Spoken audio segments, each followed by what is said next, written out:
And good evening, everybody, and welcome to a special episode. We don't have a name yet, but we are broadcasting this episode live to our Fort Myers Beach audience as well as our Cape Coral audience. So we welcome you all in. The person that you see on the screen with me is the mayor of Fort Myers Beach, Dan Allers. And Dan, thank you so much for co-hosting the show with us. Absolutely. Looking forward to it. Not used to all this gear, but Yeah. let's see how it goes. And the There he star is. of the show right there is Senator Jonathan Martin, who will be asking questions about when it comes to property taxes. Senator Martin, how are you? Hey, doing all right. How are you guys? Doing great, doing great. We appreciate you doing this. And I guess I wanted to get it rolling with, can you kind of give everyone the lay of the land of what areas you represent? Yeah, so I'm one of 40 state senators. Our districts encompass about 540,000 people as of the last census.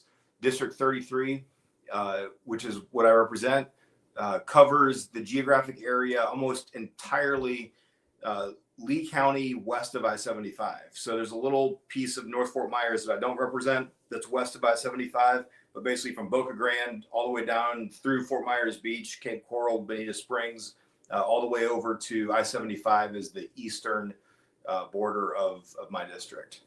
And how long have you been a senator? When were you elected? And are you up again this year? Yeah, thanks. So I got elected in 2022. I've been the chair of the Lee County Republican Party for the previous 8 years.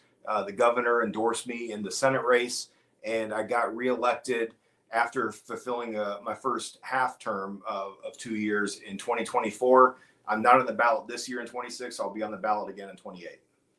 All right, and just getting into the property tax issue real quick. The thing I wanted to ask you about was this: the regular session ended, and from what we understand, there's going to be some kind of special session, but it will involve the budget, which you guys didn't finish, and redistricting, and then the property tax reform. So, can you give us an update on exactly what's happening there? Yeah, absolutely. So this year, I think going into session, we were expecting a little bit more gridlock than we were expecting last year. Of course, last year we had the immigration fight that took place in special session before actual session. This year, we went into session understanding that we probably weren't going to get as many bills done as the previous few years when Governor DeSantis came in with just a huge amount of support statewide. The Senate, the House, the governor were working very closely together in the sessions of 23 and 24, but 25 we kind of had some gridlock. And frankly, in government, gridlock's not bad if we're not creating new laws. I'd rather have gridlock than bad laws being passed. But this year, I think we expected a little bit more of a session like we had in 2025 as opposed to the two previous sessions. We didn't get a budget passed in the 60 days that's allotted for session under the Constitution, but as we did last year, we continued to work on the budget for a few months afterwards. We went up to Tallahassee before the budget needed to be passed, which is by July 1st. The same thing's going to happen this year. We're working on the budget between the House and the Senate, trying to get our items lined up before we send them down to the governor's desk. But in the meantime, we have a couple special sessions that the governor is talking about. The governor, before session even started, had planned and called a special session to begin April 20th, which is next week, to deal with congressional redistricting. Yesterday, the governor's office came out, and because many of us who've been following the redistricting saga or the movement through the courts, the federal court system, and again at the U.S. Supreme Court, we've been waiting for a ruling. We know something's changing. There was a hearing out of a Louisiana case where the court heard oral arguments a year ago. There was a rehearing where the court heard oral arguments again. This was back in October. So we expected a ruling to come out in the spring. That ruling hasn't come out yet. So we've delayed that special session. The governor just issued an amendment to his previous call for a special session yesterday, and that will then take place on April 28th. But also along with that special session, the governor has lumped in two separate topics. There were bills that were passed through the Senate with a ton of support, one dealing with medical freedom and the other one dealing with the Artificial Intelligence Bill of Rights. Not really for the Bill of Rights for artificial intelligence, but for people dealing with artificial intelligence. What are our rights when it comes to data that's collected or mined what are our rights when it comes to massive amounts of resources, electricity being used for data centers. So that was basically the gist of that bill. Both the AI bill and the medical bill of rights passed through the Senate. They didn't pass the House. So the governor called a special session to deal with 3 separate topics for the week of April 28th. So we're going to Tallahassee in about 10 days, and we'll be up there dealing with the special districts, the AI Bill of Rights, and the medical Bill of Rights. Lucky you. Jonathan, thanks for joining us. This is the most full-time, part-time job I've ever had. Yeah, I can relate, my friend. I can relate. Speaking about the property tax, way back, I shouldn't say way back, but at the beginning of the session, you sponsored Senate Bill, I think it was 852, in order to study the elimination of the property taxes that later died and moved on with House Bill 7031. Ultimately, it was line item vetoed by the governor, and he stated that it was because we have all the information we need to enact historic property tax relief. It is now a matter of political will. I'm just curious if you agree with the governor's statement on that, or if you think that we still should have some more information before we pass any kind of legislation. Yeah, so I think studies are always a really good idea. I think that there's nothing been studied more regarding taxes in the state of Florida over the past 12 months than property taxes and property tax elimination. So bringing up the topic, it has gotten us studies. Now, whether the taxpayers have paid for the studies is a different story. We didn't have to go out and contract and pay somebody $1 million, which is about what was in the budget for a study. Instead, we have individual counties, we have individual cities, we have the CFO with his FAFO, NOMR going out and looking at doing deep dives into city and county budgets. We have legislators all over the state looking at the budgets within their specific districts. So I think that without having the study, having an official study done by a consulting group and paying them 7 figures, we've studied this topic significantly. I always like more information. I feel like I can make a better decision with more information than less information. And we have plenty of information to move forward with this. Of course, there's things that we could spend $100 million on a study, and there's things that we're not going to know about until we actually implement it. I think the state of Florida is in a great position economically to backstop any unintended consequences if there is forward movement on the elimination of property taxes. So I'm confident that we can get something across the finish line. Nothing we do in Tallahassee is perfect, but I've found fewer mistakes with policies that actually restore rights to individuals and remove rights or powers from the government. Eliminating property taxes does that. So even if it's not perfect, I'm very confident that we can deal with any externalities as they come along. So, Jonathan, you said, just so I understand, everybody understands, you said on the 28th, the special session is about redistricting, medical freedom, and AI Bill of Rights. Is Yes, sir. So is the property taxes on in that special session? The property taxes are not in that special session. There will likely be another special session dealing with the budget specifically. We have to pass the budget. It's our one job that we're supposed to do every single week in Tallahassee. So we will be back up there for that. And then whether or not property taxes is lumped in with that budget issue, which I think it would mesh very nicely, or if we go up for a separate week to deal with property taxes. I've heard from leadership in the Senate and also from the governor's office that's what's going to take place. So is property tax reform going to be on the 2028 ballot? Yes or no? The 2026 ballot. That's what I meant. 2026. I'm on gabapentin, so my mind's all. If it's not on the ballot in 2026, you're going to hear plenty of kicking and screaming from me. Okay. We're going to have something on the ballot. And look, the goal. I think this is practically why we haven't seen a hard defined plan. There's conversations. We saw the Florida House pass something that dealt with elimination of homestead property taxes, but exempting the school districts. Whatever the reason for what they needed to get across the finish line and how they lined up their votes. I wasn't part of those House discussions, but from everyone I've talked to, the goal is to not just put something out there and give another $25,000 exemption on homestead property. not a small, $50,000 exemption. We've nickel and dimed everybody to death on this issue. The goal is for the people that are behind the idea of getting rid of as much property tax as possible. They want it to be as big and successful, not because the goal is to squash the local governments and to get rid of essential services. That's not the goal. The goal, and for some people, the goal is to roll back the revenues a couple of years, and we can do that by eliminating roughly a third of what the property taxes are, keeping 2/3 in place. But if many counties and cities and special districts are operating with budgets that are twice the size of what they were 6 years ago, there's a lot of people in Tallahassee and a lot of people around the state that I've talked to that say, yeah, we can do with a budget cut of a third. And that's of course across the board.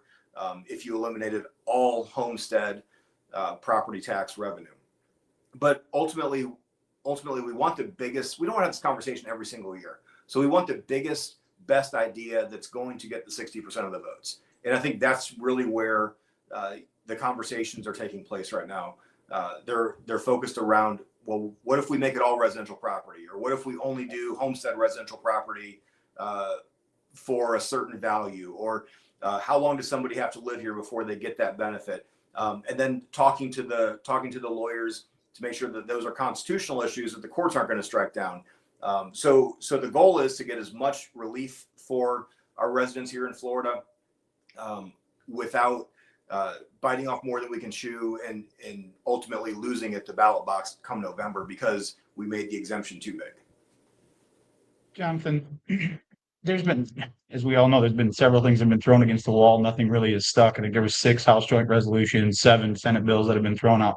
Only one is really kind of hanging around. I think there's been one bill that actually did make it through, and that was Senate Bill 110.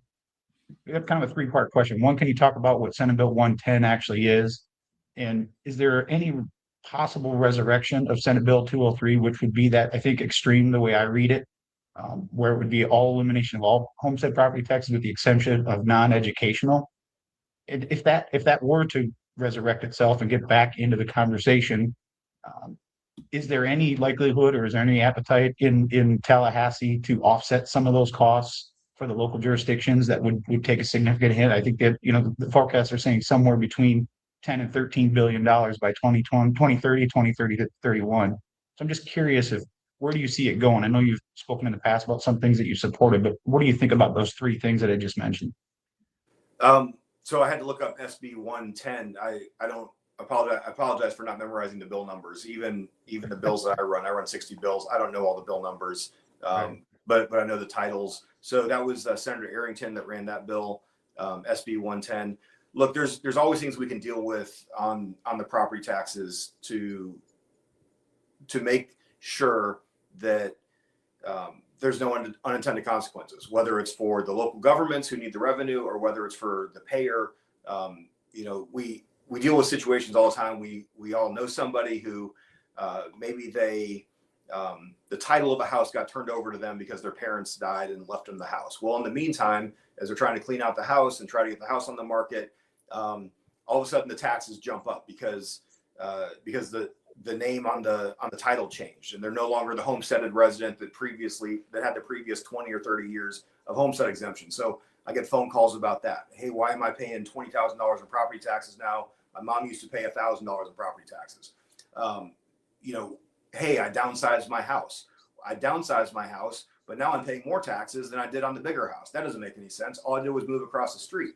The problem was you were locked into, you didn't get the benefit of the previous taxes that you had paid in the previous homestead exemption because you just sold your house and you bought a house that cost more, even though the house that you paid for cost less than the house that you sold that you had lived in for 30 years. But because the property values appreciated so much in the previous 30 years, you're only getting the benefit of that basis from that first house that you bought, not what you sold that first house for. So there's problems everywhere. And until we started having this conversation, I never once heard the cities, the counties, the special districts come up to Tallahassee and say, hey, we're taxing our people way too much. They shouldn't have to get taxed 3 or 4 times more because they downsized their house. Can you fix this for us? They weren't there. The only people that are actually fighting for this are the legislators. And it's really sad that I haven't heard a whole lot of local government talking about the benefits of this or how we can get this fixed, other than how are we going to pay our bills?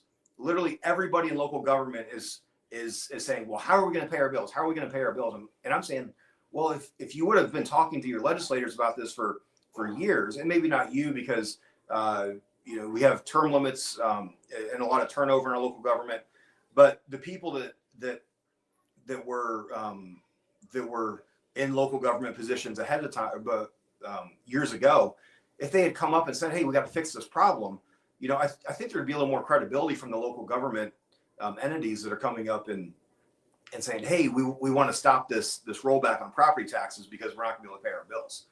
So, Jonathan, it sounds to me like you're saying the taxes are the local governments have too much fat. You can cut out 1/3 and they'll be okay, and it's their problem to deal with. And what you're saying that how can they pay their bills? And they're saying, what services are we going to have to cut? But it doesn't sound like you're buying that. It sounds like you really feel like the budgets are too fat. Yeah, there's certain government entities are going to suffer more than others, and certain government entities are going to be completely fine. If you look at just homestead taxes, look at usually our counties have a geographic diverse tax base. They have, just look at Lee County as a whole. We have a massive airport. We have industry. We have construction. We have medical. We have retirees who disproportionately don't send their kids to schools, to the public schools, so that our public schools can actually be smaller than a population of our size would normally require. But you spread that out over a large geographic area. So if you talk about elimination of homestead property taxes, there's so many other industries that are out there that are still going to be paying taxes. And I'm not talking about offsetting the revenue loss by increasing taxes on businesses. There's a lot of people are concerned about that. And that's a valid concern. And I'm all about making sure that that individual entities aren't all of a sudden receiving more of the burden's not placed on them. But when you look at individual cities, like I saw the numbers for the city of Cape Coral, we've heard for decades that the city of Cape Coral has no diversity in their tax base. City of Fort Myers Beach has a much, much more diverse tax base. Sanibel has a much more diverse tax base because they don't have homestead residents. Many of the residents that live there aren't homesteaded there. They also have hotels. There's commercial. There's restaurants. There's a lot of there's a lot more revenue for the cities. Right. So I don't mean to interrupt, but you brought up Cape Coral. 91% residential, 9% commercial. That's the way the city is planned. They have 200,000 people. They're going to be building out more residential. They're going to get hammered. And what you're saying to me or to them is that, figure it out. Figure out how to rearrange the government. It's not like they could add a ton more commercial by September of this year. So what do you recommend they do? Yeah. So my idea is whatever we do, we phase it in so that nobody's getting slapped with a drastic budget shortfall all at once, 100% tomorrow. The goal is to make sure that we can plan, right? Even if you're in Cape Coral and you think that, I'm just using Cape Coral as an example because everybody listening to your show knows Cape Coral. They know it's highly single family, quarter acre lots, homestead residential. And of course, the Airbnb market, the vacation rental market has come into Cape Coral. And those homes would not be exempt from paying taxes. So they'd still have to pay their taxes. The seasonal residents who don't reside permanently in Florida, don't have their homestead in Florida, are not going to receive that tax benefit either. But the goal is to make sure that we're not placing a burden on an individual who's not earning income from that piece of property. Go back thousands of years. Let's talk about the first property tax. What did that look like? Think of whether it was in Europe or whether it was in some other part of the world. If you were working your land and you were raising crops and you had livestock, the king or whoever was providing protection and government services basically protection from neighboring tribes or people that wanted to take you over and take all your assets. They wanted to make sure that that they were funded, but the property tax wasn't a tax on your house. The property tax was a tax on what you were growing and what you were producing with that land.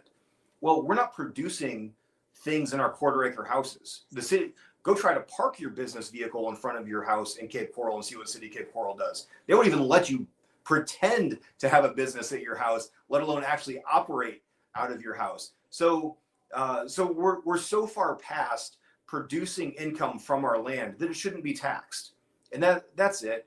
You shouldn't have to hire an accountant to or a lawyer to fight the valuation of your property, your quarter-acre house, so the government can come in and tax it. The government shouldn't know the materials that were used to build your house or remodel your house. What does it matter to the government what my windows are made out of? What does it matter to the government what my site my driveway is made out of? The government should not be looking at our houses, let alone posting that very private information about a bathroom remodel on a government website so that your neighbors can see how much you spent on your bathroom. I mean, let's talk about let's go back to the founding of our country and privacy. Let's talk about these rights that we all should have, regardless of whether you qualify as a protected worker under Florida statutes. And gotcha. The good news is nobody can navigate a government website, so that's never going to be found. But I know. Go ahead, Dan. Including some of the politicians, myself included. Senator, you'd mentioned, I agree with you. I don't know that I've talked to any local politician that's against property tax reform, just trying to understand how you're going to get there. You mentioned that it's going to be phased. What do you say to the property tax payers or the people who are struggling that you mentioned that say this is great that you want to eliminate my property tax, but the one item, the largest line item on my property tax bill is education. And no one is talking about doing anything to make them tighten their belt. To their budgets keep going up, not down. Most local governments or most local municipalities either stay the same, stagnant, some do go down, some do go up. But what do you say to the property owner, the homestead owner that said, this sounds great, Senator Martin, but I still have 26, 27, 28% of my tax bill that's still going to be there and continue to go up. And I haven't had kids ever, or I've never had kids in school for 4 or 5 decades, yet I still have to pay that. So how would you answer that question to someone if they say, well, I do own my property, it was handed down to me, but yet I'm still paying a 30% tax? Yeah, I'm not a fan of delineating those taxes where we're eliminating property taxes for homestead property, for the cities, for the special districts, for the county, but then allowing the school district to continue to get paid. That doesn't make any sense. I wasn't part of those conversations in the Florida House when they made that distinction. I'm all for elimination of all property taxes everywhere across the board, because there's so many different reasons. I've posted some on Twitter or X over the past year on my reasons for it. I touched on some of those, as far as we're not generating revenue from our homestead properties to begin with, so that it shouldn't even be on the table as far as being taxed. But then you go to businesses and how is it fair that the government's coming in and just looking at every single piece of the value of your property, looking to see what the construction of the property is? I can't think of anything more invasive than looking into the walls of something that you should have a privacy right in, and then putting a price tag on it. There's better ways to collect revenue. I don't like the whole process of property taxes, and I don't know if you're aware of this, how much money we spend statewide between the 67 counties property appraisers offices every single year. And this is to come up with a number that holds zero economic value. If you get your statement for your tax assessment, let's say in November, and you look at that and you say, oh, wow, my property is worth $200,000. You cannot take that into any bank where a bank is going to say, oh, look, here's an appraisal that says your house is worth $200,000. I'll give you an equity line for $100,000. You can't do that. If you took that into a bank and asked for an equity line or asked for a mortgage based on the appraised value from the government, they would laugh you out of the bank, and probably they'd call the sheriff's office and have you Baker acted for being so crazy that you thought that number had any sort of economic value. Well, here we are spending $500 million a year in the state of Florida alone to come up with fake numbers that hold zero economic value, that aren't going to allow you to engage in any sort of business. If you report that, I know the cities, I know you're supposed to, we passed a law a couple of years ago where city elected officials had to fill out a Form 6. I know the counties do. If you use that number as your Form 6, you're probably not telling the truth, because that number is not the true value of your property. So we spend $500 million. We wash it down the drain every single year. I mean, $500 million, Mayor. Imagine how much hurricane recovery we could do for $500 million for Fort Myers Beach, or anybody that gets hit with a hurricane every single year. But what do we do? Senator, I'm glad you brought that up, because I wanted to ask you a question about that. As this moves forward, it sounds like eventually, whether it's this year, next year, whatever, there's going to be some sort of tax relief package that comes forward. I agree with you. I think an incremental makes more sense than a slam, here it is, figure it out in 6 months. Based on, we're obviously prone to hurricanes in this state and other disasters. Is there anything that you think of, or is there anything out there that we haven't heard that may be tied to a bill if it goes forward, where that relates to insurance, infrastructure, redevelopment, hurricane relief, anything like that? Because, local, especially coastal communities in Lee County, as we saw after Hurricane Ian, we relied heavily on some of that money to be able to help out. And without having potentially any ad valorem tax at the county level or from the state level coming in, how does the state plan on offsetting some of those things that I mentioned? So we did a tremendous amount of reform on the insurance market, the homeowners insurance market, right after I got elected in 2022. It was a special session. I remember we actually came down to Fort Myers Beach. The governor was there. We signed that bill after that special session in December, which dealt with property insurance. So what we did something that I didn't think was very consumer friendly, but instead of having zero or maybe less than a handful of insurance companies left in the state of Florida because they were leaving because of the lawsuits that were being filed specifically in Miami, that we're just making it not expensive but unpredictable to issue insurance policies in Florida. We said, look, you're not going to get insured. You're not going to get your attorney's fees paid if you beat your insurance company in court. I don't like that. On an individual level, my day job, I'm a personal injury lawyer. I fight insurance companies. I've handled insurance claims after Hurricane Irma. So I'm very familiar with the games that are played from the insurance company standpoint. But we have we've tremendously expanded the amount of insurance companies that have not only stayed in Florida, but have actually been created or come to Florida because of not the favorability of the market, but the predictability. Now they know that if a hurricane hits, X amount of roofs are going to have to get replaced. There's a price tag on the roof. They don't have to somehow guess. And that was the problem. They don't have to guess at what the attorney's fees are going to be to pay for that roof. Because again, some of the unscrupulous roofers, not our roofers here in Southwest Florida, but roofers from the other place would come in, they'd prey on the people here. And then those roofers would then go and hire lawyers, and the person whose roof needed to be repaired couldn't even talk to that lawyer because that lawyer wasn't representing them. The lawyer was representing the roofer. So we dealt with that. That's made the market much more predictable. Having the ability for cities to take care of themselves, I think, is great. We need to make sure that they have the reserves necessary, that we work also with the contracts. And I know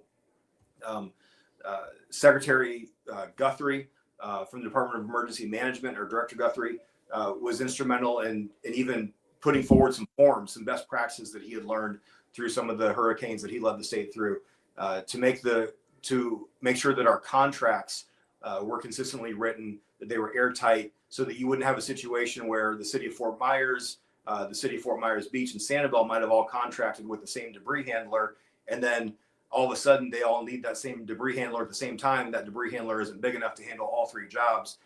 So dealing with that in the front end has also lowered prices and allowed us to have much more predictable services after storms. So we're working on this, and we've been working on this for my last 4 sessions, between insurance, between dealing with the different layers of bureaucracy and trying to make it, and then of course the rebuilding. And you remember SB 250 that I carried a few years ago because the city of Naples was using Hurricane Ian as an opportunity to completely change their zoning laws, their setback requirements, their building code, and basically making it impossible for people to rebuild their houses. So we've been tackling all kinds of issues. I know it's not all the issues that are out there, but I look forward to working with you, Mayor, on additional issues in future sessions. So if anyone has any Yeah. questions that's watching, you can type the questions in the chat box. And one question for you, Senator, is will there be more than one option amendment on the ballot? And will you guys simplify it enough? I mean, people go to the voting booth and they see all the names, and then all of a sudden they see these referendums that they maybe have or have not studied. And we make it simple enough so people understand. Will there be an education process along the way? Oh, you're absolutely going to see that. Yeah, there's, and I don't think you're going to see competing. I know you're not going to see competing amendments for property taxes on the ballot. So Okay. the House has filed, I think, before session started, for the deadline, 7 property tax constitutional amendment proposals. They didn't pass all 7. They passed the one. We talked about that one. The Senate didn't pass any because, well, there weren't any filed in the Senate. I was about to file one, but then I'd heard right before session that we were going to do a special session at the end, so I held that back. The House put their proposal, and I'm not going to, some people might say it was a horrible idea or it wasn't a great idea. I'm not going to say that. They passed something. I'm glad they passed something. The Senate hasn't proposed their idea yet because, again, we're having conversations. And the way the Senate works, it's fascinating compared to how the House works. And those who have served in various legislators or worked behind the scenes know the difference. There's the Speaker of the House has a tremendous amount of power. The President of the Senate has a tremendous amount of power to move items through. But in the Senate, most senators have come from the House, so they already have 8 years or maybe 6 years of legislative experience before they go to the Senate. I went straight into the Senate, but there's fewer of us, and we sit down and we have conversations about these bills and about ideas. I don't know how many times I talked about property taxes to other legislators, not just constituents, but other legislators this year. It's been a very hot topic. But in the Senate, every senator I know is very interested in the subject. They want relief, even Democrats. They want relief, believe it or not, for their homeowners in their districts. But we want it to be, at least the people that I caucus with in the Republican Party, we want it to be as far sweeping and long lasting as possible, but we don't want to go too far where we're back 2 years later changing it, or we go too far where there's obvious mistakes that ultimately result in it not being passed. Senator, there's another question here. I think it's good to clarify this. They asked, will businesses have any changes to their property taxes under any of these potential proposals, or will it be just homestead properties? Again, you know what my position is. It's all property taxes. The whole process, it's a waste of money just to even come up with the number. But the conversations that I've heard, it's revolving around homesteaded property. Okay. Doesn't mean that it's going to be all homesteaded property when it finally hits the ballot. It doesn't mean that it's going to be more than homesteaded property. It just means that that's 90% of the conversations that I'm having. No matter what the proposal is, it would take a 60% approval through the referendum process. 60%, correct. So speaking of the homesteaded property, I can't remember if Matt Caldwell, the property appraiser here in Lee County, said it in front of you guys, Dan, on the beach or in Cape Coral, but I think he said his idea is a percentage. You have a percentage of whatever the savings is in the homestead, and then it hits each municipality in a different way, not just one, slam where you say, okay, each home gets, from 50,000 to, 200,000. And then it goes, it's crazy to try and figure it out. It's not really fair depending on the size. Of course, life isn't fair. So you could tell all the municipalities to pound sand, and you're going to have to figure out 1/3 of your budget and how that works. But what do you think of the percentage idea? Yeah. So if you go back to, I think, 1934, when the state of Florida gave its authority for collecting property taxes to the individual counties, the median house price, and this is something that I tweeted about last year, the median house price was, I think it was around $4,000. So back in 1934, there before hurricane codes, you could build your house out of wood, maybe no good carpenter. And actually, you can drive up and down McGregor and in certain parts of Southwest Florida. You can see houses that were built back in that time period. They've lasted, but those houses had they were worth about $4,000, the median home price. Well, the exemption that existed for homesteaded properties before you had to pay a single dollar in property taxes was more than the median price of a home. And if you took those numbers today, the median home price here in the state of Florida is around $400,000. If we kept that same percentage, that same relationship from the 1930s and moved it forward, we wouldn't be paying taxes on houses that cost less than $700,000. That would solve a lot of problems. However, the counties, because Florida is so diverse, from Miami, Monroe County to the Florida, to Pensacola, to Jacksonville, to Leon County, and all the sparsely populated counties for them. Even in our own judicial circuit, Glades County has about 10,000 people. There are so many counties where the median home price, where the maximum home price almost, I mean, the 99 percentile home price would be half of what that $700,000 number is. So those counties would basically not have a tax base.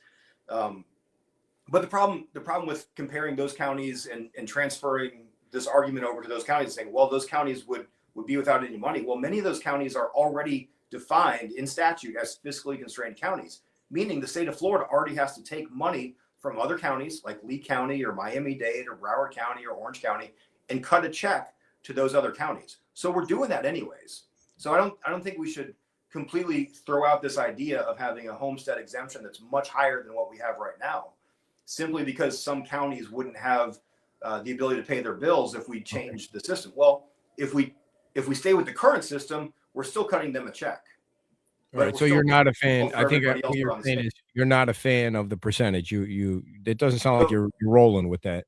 So no, I'm in favor of a percentage. And look, if we have to do there, here's the beauty of it. We have to have people from the local governments that are willing to talk about it. And what I've seen is there's just been a lack of discussion from our constitutional officers, from our cities, from our counties, to even have a conversation about ideas that are actually going to work and how their cities are going to be affected. What I've seen by and large is kind of what I saw when I ran the union bill, which is nobody wants to say anything because they think their friends are going to be mad at them for pitching a good idea because somebody might have their feelings hurt. And we got to get the way that we got to start talking about solutions and not be afraid of somebody saying that your solution isn't the best idea. But look, thank you for sharing it, and let's move on to another solution. Go ahead. Covering the municipalities, I think I've been seeing what you say, but I've been seeing they have no clue what's going on. So they're trying to figure out they're trying to take one of the bills out of the 6 bills and apply it to their budget and figure it out because nobody in Tallahassee is telling them anything about what's coming down. That's and the mayor and I have talked about this numerous times, and because he's on here, I don't want you guys to think, or your listeners to think that he's not having conversations. But what I don't see in the paper, and I was talking to a statewide reporter about this earlier today. It's like, what's funny is, like, I just don't see these conversations happening outside of the legislature. And really, the only reason we're even having it in the legislature is because the people back home, who are literally our constituents too, but also the constituents of other cities or other counties and school districts, they feel like no one's listening to them. They feel like they're saying that their bills are going up, their property taxes are going up, but no one's listening. And we tackled the property insurance issue, and this is why I got involved with the property taxes on your escrow. A lot of people will have mortgages. They finance more than 80% of the value of the house, so they have to have escrow and PMI insurance. Well, there's 3 things in your escrow payment: the PMI insurance, the property insurance, and then property taxes. And we talked about property insurance, so much. And it was important to talk about that. And we came up with some solutions, and we're seeing rates going down again. There's much more competition in the market. But we were completely ignoring the property taxes. We just took it for granted.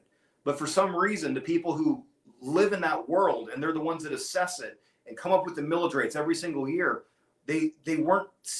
There was this breakdown in the communications with their constituents, and they weren't tackling that issue, and they weren't saying, well, how can we do this? They had never come to the state of Florida and said, hey, we have like Fort Myers Beach, for example, we have a ton of hotels, a ton of people from outside of the state of Florida that are coming here. Could you do us a favor and give us the authority to do a 1% sales tax to offset the millage rate over here, so that we can charge our residents less taxes, and we can charge the tourists a little bit more? That had never come to me. It had never been brought up. Nobody's ever said, hey, the such and such city out of Orlando, or someone from Miami was trying to do this to lower the burden.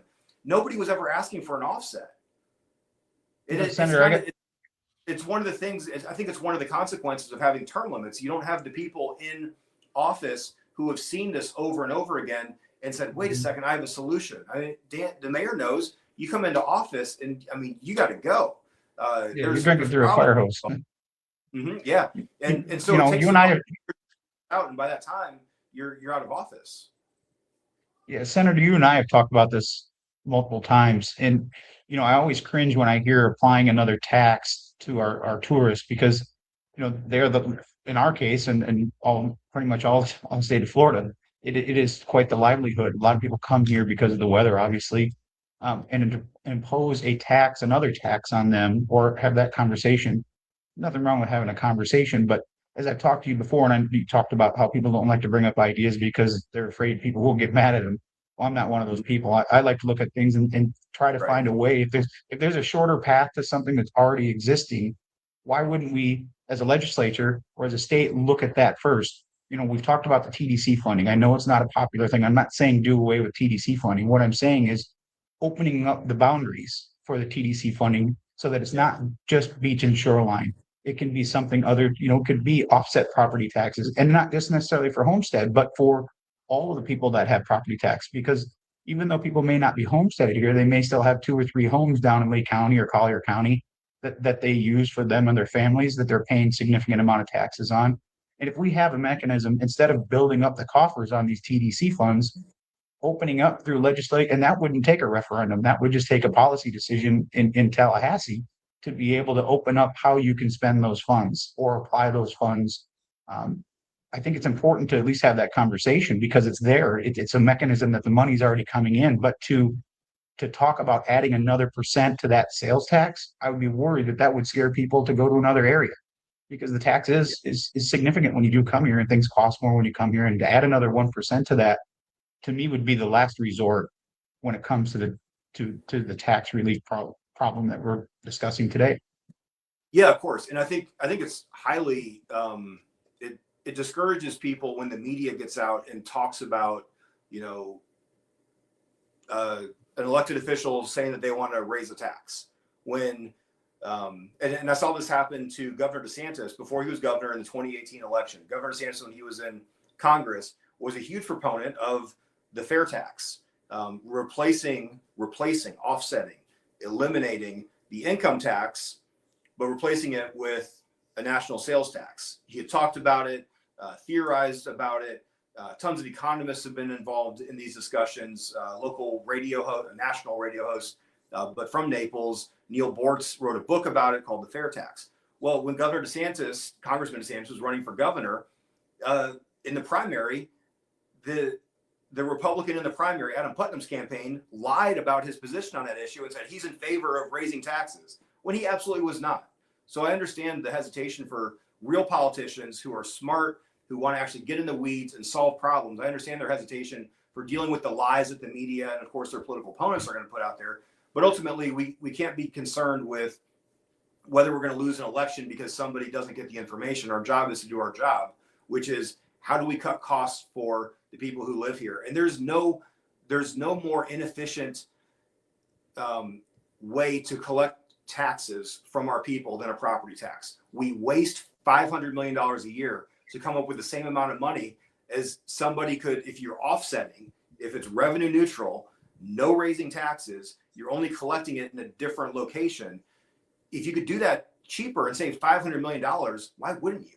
If you could do it and save $500 million and not invade somebody's privacy, why wouldn't you? If you could do it and actually make it fair for the people that maybe didn't have a great year, maybe they just retired, maybe they're eating peanut butter and jelly sandwiches because they're saving up money for something else. Why are they still paying a crazy amount of property taxes when they're not contributing to the economy or draining the economy? Those are the conversations we should be having. So when you talk about this, and I encourage when other people are talking about this, talk about it in a revenue neutral situation. Let's talk about the theory of where we're collecting our taxes, not raising taxes, not cutting taxes. Let's just say, for argument's sake, we're not raising taxes, we're not cutting taxes, but there's a more efficient way to collect the tax. And I think that's where the conversation needs to be had. We can have those conversations all day long about the government waste, the FAFO, and I think we can get wins for our taxpayers in a separate conversation dealing with that. But we can also get another win for our taxpayers by talking about the absolute waste that our government spends on collecting a property tax. So, Jonathan, I don't know if you can see the comments, but if not, I'm going to put Will's comment up on the screen. Will's the town manager on Fort Myers Beach. All the current property tax proposals would weaken Fort Myers Beach's finances. The harshest versions could make it harder to fund basic services and recover from storms. Town leaders back homeowner relief, but not without replacement revenue or coastal flexibility. Yeah, and that's coming from the standpoint that we're not talking about revenue neutral replacement. That's the House version that came out of the House that didn't do anything for school boards. It only went after cities and the other local governments. There will be less money collected if it's not a revenue neutral solution. If there's no option, if there's no ability to give the authority to the cities to recover that revenue in a different measure. But what's the purpose? But John, are we taking us back to the Stone Ages, or are we taking us back? That's the question. If you're trying to save the taxpayer money, what's the point of being revenue neutral? You're just wasting time. If you're giving the governments the authority to collect taxes in a different way, what's the purpose of the whole thing? Yeah, so those are two separate conversations. So the one, so on that point, if let's say that for argument's sake, revenue neutral would be 1% additional at the cash register. So say the city of Fort Myers Beach had the authority to increase sales tax by 1% on everything sold in Fort Myers Beach. And that would completely offset the cost of residential property homestead exemptions. If that's the case, it's going to be basically free for a business to collect that one extra cent, because they're already collecting 6.5%, sending it to Tallahassee, and then Tallahassee sending the money back to the county, the school district, and then 1 cent back to the city of Fort Myers Beach. That's free. But if that frees up our property appraiser, so now he doesn't have to have staff out there, they don't have to fly drones around, they don't have to go through all the individual permits that are being pulled and issued in Fort Myers Beach to find out did somebody upgrade their house after the Hurricane Ian recovery. That costs money. That's highly inefficient. Then sending out notices, then require everybody to send a check in or go online to pay at the tax collector's office, and then having tax collector employees handle all that. You're basically taking all that extra work and you're eliminating all that government cost. So that's the reason that in that situation, it would be a massive savings statewide, $500 million. Senator, we talk about revenue neutral. What is, you look at people when they're at home. I'm sure you do the same thing at home. If you get into an area where your money is going out faster than it's coming in, or you find ways, you take from other things, you decide what isn't needed and you reappropriate those funds to different areas within your house. Why isn't the state doing that? Why isn't the state looking at areas that are already collecting funds that maybe don't need to collect as much funds? Or, give you an example. If there's an account that the town or the state is collecting that seems to have an increase in the reserves every year, that would be one I'd want to look at first and say, how can we reappropriate some of this funding? Not all of it, but some of it back into what you're saying to bring down that $500 million loss that we just seem to throw out the window through property taxes, as opposed to adding more tax to it. I guess that's where I'm kind of coming at with my thought process is what is out there. And I don't know, you would know much more than I would, but what is out there that we could look at as a state legislature, of all these accounts that are out there, it's, well, we could make a policy decision here and a policy decision here to send this back into that $500 million deficit that we keep throwing out the window that you talk about. Yeah, I'm against government waste everywhere. Let's get rid of it. If you got names of locations, accounts that need to be investigated or audited, I'm happy to pass that information along to a CFO. I'm sure he'd love to come down and do a big old press conference on it. Yeah, and I'm not saying that there is. I'm just, again, I always try to find the shortest distance between 2 points. When you have an issue that you're talking about, if you can make decisions through policy decisions versus referendums, that's obviously a much easier task than trying to get 60% of people on board. Yeah, and so our concern with just passing a state law that allows that eliminates a tax in one respect and then replaces it with an opportunity for the local government to offset that could be amended the following year. That could be amended the year after that. And then you'd end up with what we're concerned about, which is, we just added an income tax, or, we just, that sales tax just went through the roof, or, hey, they reinstituted that tax on homestead properties. And that's why we don't want to just do a simple bill, because we don't want a legislature down the road to start incrementally taxing us to death. And I think that makes sense. There's unique momentum here in the state of Florida, this time period, this governor, this leadership that we have. You can have your differences between the Senate and the House and the governor, but I know all three pretty well, and I know all three of them want lower taxes on the people in Florida. And I think that this would be a wasted opportunity if we don't put something big on the ballot. So, Jonathan, we're kind of running out of time. Other than you, of course, you're the expert of all things when it comes to Tallahassee. If we wanted to have another property tax reform conversation with a senator in Tallahassee, who do you recommend? So, I'll say Representative Chamberlain, okay, out of Ocala. He was the one that I was talking to a year and a half ago, before the session of 2024. We were running a minimum wage bill together. He's a free market thinker. He's unique in that respect. Some people just want to make incremental change. He looks at the property tax issues in many of the same ways that I looked at. I know he's spoken. He's done radio interviews around the state of Florida, but he filed this bill in 2024. I filed it in 2025 because I didn't know he was filing in 2024. I would have been his Senate sponsor.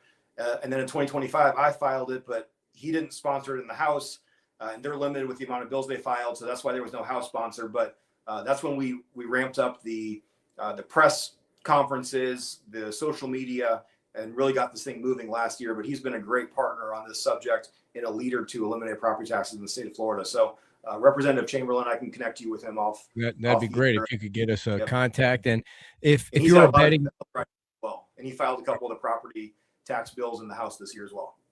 And finally, if you were a betting man, what are we going to see, and when are we going to see it come out of Tallahassee? What is the date? Steal my question, Ed.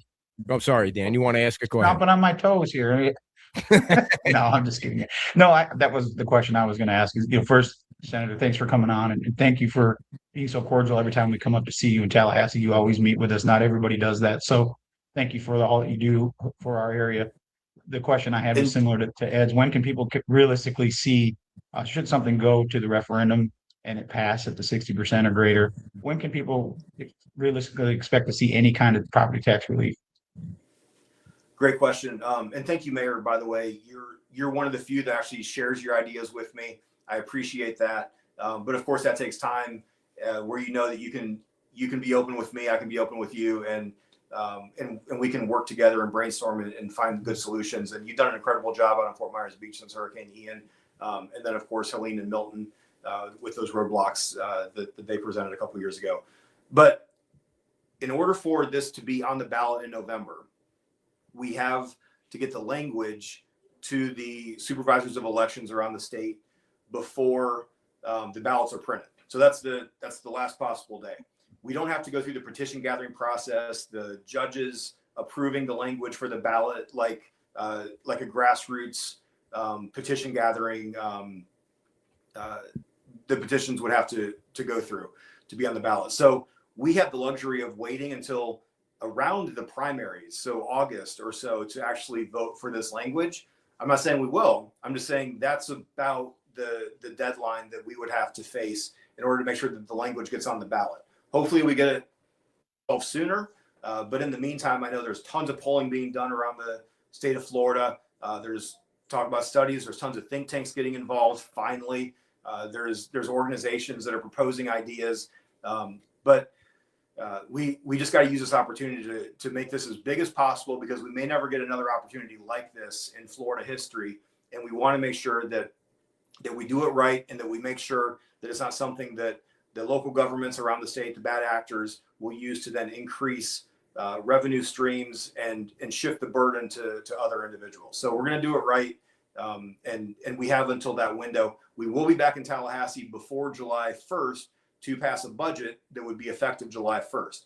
So hopefully we get that done sooner than later, but I anticipate one or two more special sessions to tackle those two issues. Yeah, that doesn't really give a lot of time for education if it's July, August, September. I mean, just a few months. But I want to get Will's last comment in there before we let you roll. Can you comment on the recent legislation on permitting? He supports the efforts to reduce fees and streamline permitting, but not all the expense of safety. These bills need to preserve local authority to enforce building codes and floodplain management requirements. Yeah, so I'll look at that bill. I don't know which bills specifically there are. I know I carried, I think, 2 bills this year that dealt with permitting, preemption, and local government. But there's always bills that deal with preemption of local government, because we have a big state. We have over 400 cities. We have 67 counties. We have tons of special districts, water districts, and local governments are notorious for contradicting each other, or for pointing fingers at each other. So oftentimes we end up with bills on our desk in Tallahassee to address permitting issues. So we want smart government. If there's a bill that's filed by another legislator, but it affects the people down here in my district, I want to hear about it. I want to hear the pros and the cons. And if there's a way to carve us out, or just carve the bad actors in, I'm happy to do that. I file a ton of amendments every single year to minimize the harm to Southwest Florida, or to maximize the benefit of other bills to Southwest Florida. And I'm happy to continue to do that.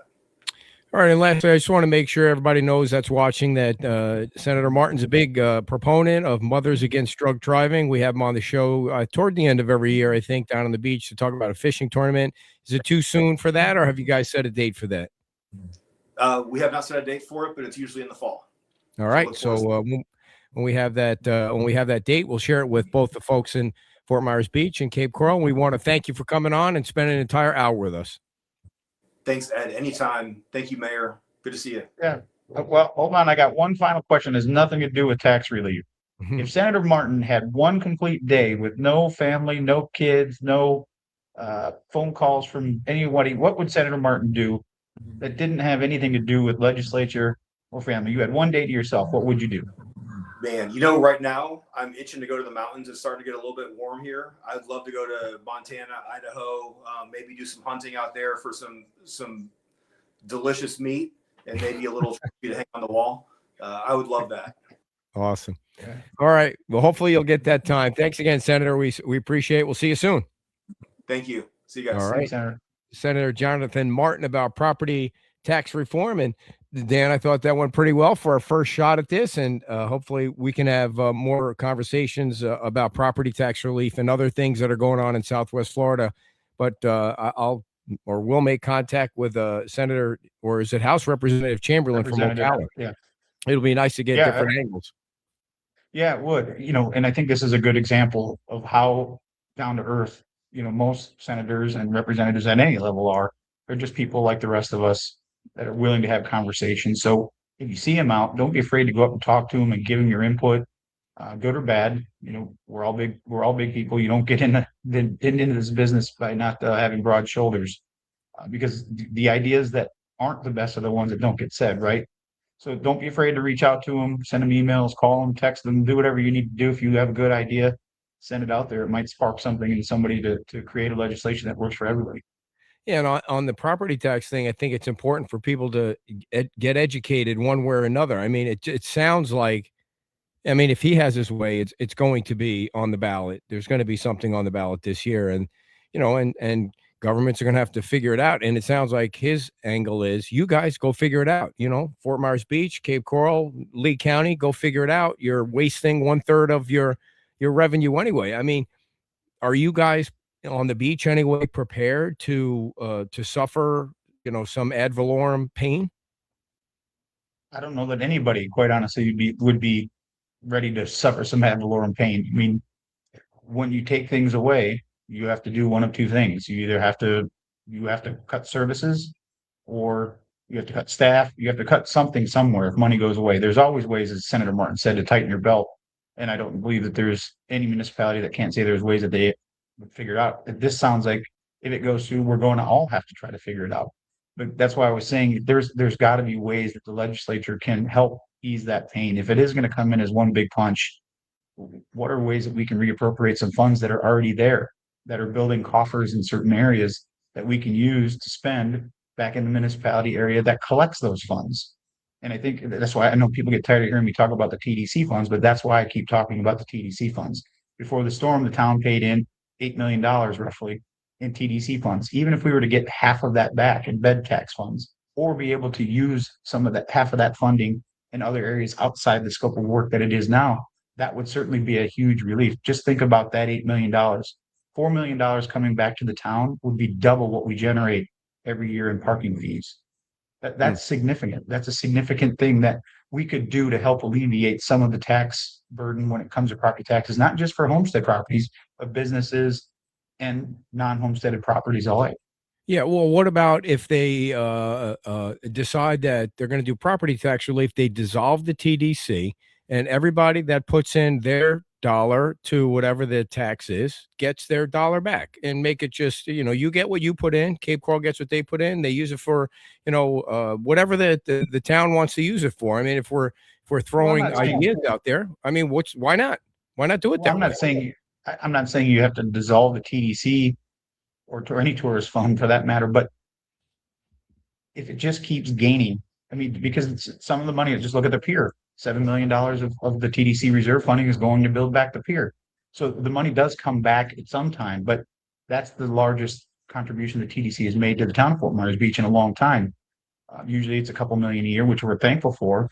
But if you had a way to reappropriate that funding as opposed to the small, little minute area where you can use it now, that opens up a lot of things that help offset local municipalities in Lee County. Not just our municipality, but all of Lee County. I don't know what the numbers are off the top of my head, what we have for homestead versus non-homestead, but I know in the county that's a significant number. Mm-hmm. And other municipalities in the county are probably going to get hit harder than maybe the barrier islands will. But there's got to be ways. There's got to be ways that you can look at this to help ease that pain. If you in fact are going to put something on the referendum that says we're going to eliminate it 100%, figure it out, you got to have a way in there for people to ease the pain. I mean, I look at it this way. Imagine if any one of the senators or any one of the representatives, they were to all of a sudden say, you are no longer getting a paycheck on any job that you do. You're no longer getting a paycheck, figure it out. Because that's essentially what they would be telling all the municipalities to do. You're no longer getting a paycheck without, Well, I mean, they're not because taking there's it no all. plan. No, but there's no plan to figure out how to offset that, right? Right. What they're basically saying is, well, go find another job. Okay, but what if that job doesn't pay? So, there's a lot. I think when Senator was talking about, yet nobody's talked to him, I think that people should be talking to him. He said he and I have a great relationship. We could talk about anything. We're not afraid to push out each other and come up with ideas. But not everybody's willing to do that. It's easier to say it's not my fault. What are you going to do? Oh, poor me. I've never been an oh, poor me person. You have to figure it out, but it doesn't mean you don't have to have open conversations and not just take away local home rule. You have to be able to help work through this. Well, it sounds to me like the municipalities better be finding an alternative, because if what he says is true and it's going on the ballot, there's no chance the taxpayers are not going to vote for tax reform on their own self. You know what I'm saying? There's just no chance. 60% is a low number. And can you imagine if you're on the other side of that and you're trying to pitch to the voter that you want to keep their taxes. I mean, that's a silly position for a politician to take and think that they're going to be in office for very long. There's just you guys, all the municipalities that are trying to save the money for the services they provide. It's a no-win position. There's nothing you can say. I mean, are you going to go out there and fight a property tax reform bill? Then you're not. Nobody is, right? Well, I agree with you, but you're not eliminating your property taxes. You're still going to pay 30-40% in school tax. So you're still going to be paying a significant amount of money if this goes But I'm through. going to be paying less taxes. That's the way everybody's looking at it. Of course you are.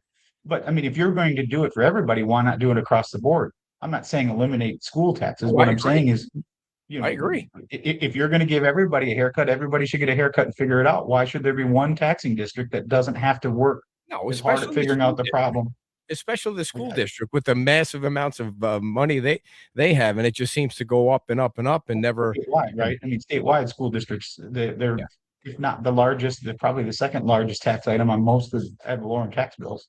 Well, Jonathan did send the contact for House. Is it House? I already forgotten. House Representative Chamberlain and Ocala. So we'll reach out to him right away and see if we can get him on to talk about this. The topic isn't going away, and we hope you guys liked the program tonight. We are talking about Dan and I are talking about doing it on a regular basis. So you can also give us feedback on that, because there's a lot of things going on in Southwest Florida that we could talk about on a regular basis, not just property taxes, but a lot of things that affect the entire area. And we'd love to be able to do something like that. So if you do have feedback on that, you can email either one of us. We'd love to hear what you have to say about that. And we'll just keep rolling on the property tax reform for now until the topics come up. And we'll always be back on Sunday to focus on Fort Myers Beach. And every other Monday, I have an interview with the mayor of Cape Coral. So there's a lot of stuff going on. So any final thoughts, Dan? No, it was interesting. I'm not used to having, like I said, all this stuff on my head and in front of my face. So it was I was afraid I was going to mess it up, but I think it went pretty well. It's always easy when you've got someone like, Senator Martin, who's not afraid to answer any question or talk about anything. So I'm looking forward to hopefully doing it again. And there's a lot of issues out there in Southwest Florida we need to talk about, not just tax relief. Right, and we were a little nervous because he wasn't really getting back to me or you earlier in the day. Like, did you get the link? Are you going to be on there? What are we going to talk about if you don't show up? He was right on time, and he's always a great guest. So thanks a lot, Dan, and right. I'll see you Sunday at Wahoo Willie's, and we'll see everybody Friday night in Cape Coral at Hope Island Grill, Saturday morning at 10 o'clock. At Margaritaville if you're out there. So my email address is edryan@beachtalkradio.com, and Dan's email address is allersd@fmdgov.com. All right. Thanks a lot, Dan. You know what? Actually, a better one probably would be to send it directly to me. That's DASWEDE32@gmail.com. Good. You make it nice and easy for everybody. So thanks a lot, Dan, and we will see you. Bye-bye. She had to get in there at the last minute.